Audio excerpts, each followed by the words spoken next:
Brad Newberg of SB Nation here, talking some Cowboys with KD Drummond of Blogging the Boys, our Cowboys blog. KD, a big win, a comeback win, an emotional win, and a big win for Romo personally. Is this the best that you've seen him all season? You know, Romo's dealing aces right now. Despite the fact that he's been cursed with such a putrid offensive line, he's just playing remarkable. For the fourth time in his career in the Philly game, he achieved what my friend and fellow front page writer OCC has dubbed the quarterback trifecta, which is gaining 300 yards through the passing game, completing over 3/4 of his passes, and throwing for 3 touchdowns. Fourth time in his career in the game. You know, he passed Troy Aikman for the franchise career lead in touchdowns. He's now sitting at 168. And he's just been remarkable. And quiet as kept, you know, everybody talks about the Romo in November and how he struggles in December, but that's just not the case anymore. Since 2009, in the 8 games that he's played, Romo's now thrown 18 touchdowns against only 1 interception. So to say that he's playing out of his mind right now that's an understatement. So we look forward to him being able to continue this over the next slate of games and hopefully propel the Cowboys into the playoffs. The defense, however, gave up 7 yards per carry to a backup running back. Is this a fluke, or are you a little bit worried about the rush defense? The defense is just abysmal right now. I don't expect that to change.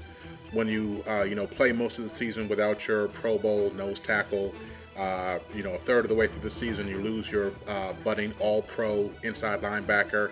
2/3 of the way into the season, you lose his substitute, who was playing at the star level, in Bruce Carter. You throw into that fray the fact that you have a backup free safety who really is inept at playing NFL caliber safety, and that forces you to push your cornerbacks off of the line of scrimmage 12 yards just to try to prevent from giving up the big play. And your run game is going to end up, run defense is going to end up giving up 7 yards carry to a backup running back. I don't think there's going to be much to save that for the rest of the season. We're injured on every level of the defense. There's a myriad of injuries, and we just can't seem to overcome that anymore. I think Rob Ryan has run out of tricks in order to mask it, and so it's going to be on Tony Romo to save this season. The biggest weakness for the Cowboys this year has been consistency. Your longest winning streak and your longest losing streak has been 2 games all season. What is it going to take for the Cowboys to really build on this Eagles win and move forward to put together a string of wins against 4 tough teams going into this final stretch? We're going to need other teams to lose. That's really all there is to it. But when it comes to in-house for the Cowboys, it's a tale of 2 different things. The offense is really having trouble starting off games. They can't seem to get on track until the second half, making halftime adjustments.